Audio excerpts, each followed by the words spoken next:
Kaze mu kiganiro Mupupu, ijwi risemerera ry'icabona ca Kristo. Igice ca kabiri cyo muri iyo zaburi nuko ivuga ngo Imana ikiduha ivy'imitima yacu igomba. Nukuri cyo twisanga ca kintu twari dushira imbere, twari dusengera imyaka n'imyaka kubera ico ariyo priorite yacu, kumbure cakorotse. Hakaba n'ibindi tutara twibuka no gusengera ibice biduga. Amen. Kubera iki? Kubera imitima yacu iriko irasynchroniza, iriko iba imwe n'Uwimana. Hari ibintu, hari amashift acaba, hari impinduka iba muri twebwe, mu bwenge, mu vyifuzo, mu byo dushira imbere mu priorite yacu. Umvuga usanga rero ni ubuzima buhinduka. Amen. Ntituguma gusa mu kuri, kumwe navuga ni inzira, ukuri n'ubuzima. Usanga ubwawe wese urahindutse. Hariyo n'ivyo kumpare, hariyo nibiri profitable kuri wowe nyene gusa, Imana bwa mbere no kubandi. Haleluya. Urumva rero numvise umenga ahantu nashaka gato tuhagirire, tuhagarare kandi twumve osi tuvuga ati Imana none ni igiki ico kintu nashize imbere. Hari igihe utanagisobanukirwa ni igiki kikiri imbere. Hari ikintu Imana izogusaba, izokubwira uhindure, ureke, ugira iki ico kintu cose. Nukuri tuvuga ati Imana mfasha Mana, kubera singisha ko gifata ubuzima iki kibanza cose. Amen. Nkaje ndabahaye example yanje, narumvise ko kuva haheze n'igihe washaka bra ubwo uyu mwaka numvise shaka kubisengera cyane ko ndumva kumenga cyankoze ko cyane kundi kandi gushasha. Umuntu yobanzi kandi bashi banzi ariko ko nkunda ibintu bisosa, ndakunda ibisukari, ndakunda si byiza. Mugabo urumva ni bya bintu nyene nkunda, byari urumva nashaka kujena. Mugabo ndumva ko nshaka kujena. Mugabo rero numva umenga nsabwe, numva mu mutima wanje haduzemo n'ukuri ahubwo kugira kwipriva isukari basha. Byaranse sindababeshe, byaranse. Narumva je ni priva isukari umwanya umwana, urumva Jean. En plus niko numva kwipriva isukari umwanya, kandi kwipriva nukuri umva kandi ngerageze nge dufate à la place isukari dufate ivyamwa. Urumva donc itari ya jeune novuga canke amafungo novuga ngo yo kutajya mwanya amamunyuma nkaca njya, kuko urumva munyuma no ndavyataka vya isukari. Mugabo numvise sabwe numvise umenga si kubiheba complètement, mugabo kureka iyo lien ndafise. Novuga ndakunda novuga nti Imana imbwiye ati hagarika iyo sukari canjugumira. Umva donc avuga ni umuntu wese arafise ikintu ajavuga ati Mana nushaka kunsaba iki quand même, oya na please. Mugabo rero ncasanga niyo nacimenya niyo ncimenya ukubunini iki kintu cyanyifatiye ofete. Erega iyo tuvuze ngo imigozi ngo ituwoshe, tubona ibintu ibicumuro, ubusambanyi, ibintu gusa tubona mugari n'ibintu tudetaye ushobora gusanga oya Imana iravyitayeho navyo. Amen. Jire ncasanga nukuri aho hantu narumvise ko Imana ishaka kuhahagarara. Sindababeshe, ndiko ndababwira ngaha nyene uko nababwiye muri Mupupu ari ngiye Imana indogora kuvuga ibintu byaheze hariyo kaba n'ibikiri muri processus yo guhinduka.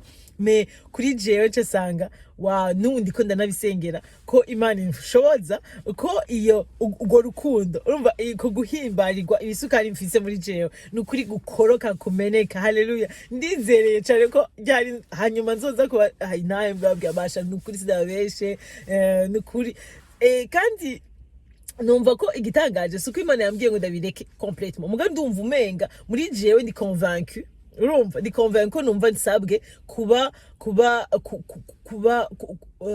kugira attention kuri iryo sukari. Imana irazi igituma irazi ikiri irandinda. Amen. Ntariko ndamenya kandi urumva nibaza ko mu guca ngira ico kugamburuka bizondindira ubuzima. Amen. Kuko tutabeshe ni ubu buzima bwacu turi temple ya Saint Esprit d'abord, turi zigana kuvuga neza mu Kirundi. Mugabo urumva ni uko aho mwemuyera aba muri twebwe. Amen. Nuvuga dufate neza iyi temple turi.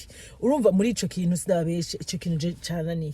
Mugabo ndumva ko Imana ni ibintumye kandi siryo rya mbere nukuri sidabeshe mugabo ahantu ndumva ko hahaze cyane mugabo ndumva yuko ubu unye mvuze ni Imana ndagusavye kandi numvise umenga biramfasha igihe cyose nkeje nagira mfate cake nge mugabo ndumva ko muri jewe nce nipoza question biranse umva urakunze iyi cake gusovya Imana yagusavye kurabika ikintu kidepose impande ukireke cyane mvumenga bimaye inguvu yo guca ndagishira impande mvuga no Mana ndagukunda gusovya iyi cake unsavye kuyireka ndayiretse amen umubiri wari kurajugumira mugabo umusanzwe mu mutima wanje narinzi ko ngize ikintu ciza kandi narumvise ko kingiriye neza impande nafashe umuhwi warangiriye neza kandi naciye numva na envie ikatitse je ndizera rero yuko iyo tugize ntuze ntibirahera aha ndiko ndababwira ko ni ikintu natanguye kandi nizereye ko uyu mwaka vraiment nzowuhezanya intahe amen intahe shaje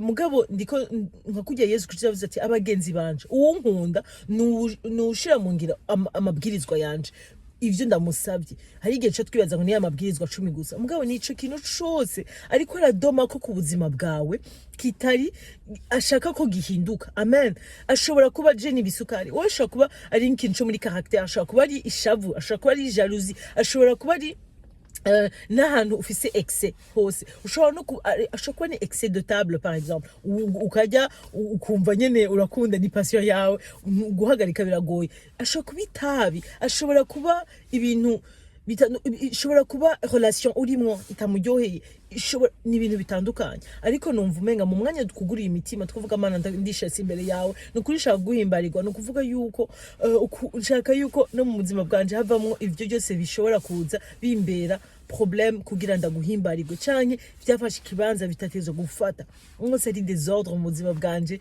mu ma priorité Mana ingo umindurire Mana ingo mfashe ivyo nsaba ndabishobore Mana nukuri ugume umpe undongore mpwemu yera uri convaincu ikintu nkundi convaincu ko numva ko Imana iri kwirakora kuri ico kintu kuri jewe mugabo nkakirengera urumva mbangiye mu gicumuro umva ni imwe tuvuga ati wumva guti ijwi ry'Imana nivyo birimwo mu kuba convaincu ikintu urashaka mpwemu yera ngo yaje kuduconvaincre du péché amapeshe nategeza kuba ibintu gusa bimwe tuzi biri ngaho nyene bimwe bikanora tuzi abantu bose mugabo urashaka iyi consommation y'isukari yanje iyi ukunda ikunda kunumva urumva nayo imipeshe urumva kugira Imana yidome kumbwira ati yirekure yigabanye complètement nisubire kugira ko emprise gufise ko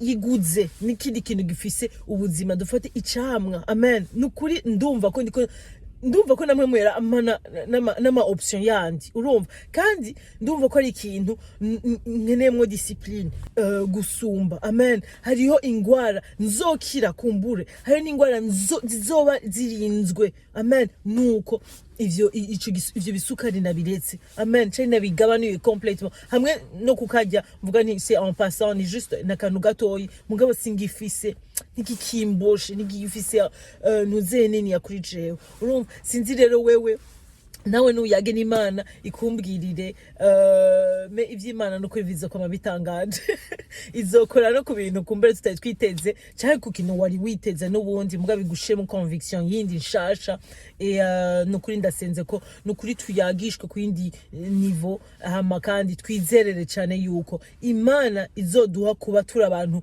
bazoba umva uyu mwaka uko tuzokwigera imbere tuzoguma dufise intahe nshasha yo guhinduka yo gukunda Imana ukundi gushashe ko irurumba muri twebwe yo kuba iri mu buzima bwacu yabaye obsession yacu ya mbere amen passion yacu ya mbere amen tubone n'ibintu bindi mu buzima bwacu bihinduka juste kubera twitaye Imana nayo idatwitaho haleluya Imana reba hezagire hama nahavuba kandi cyane amen amen.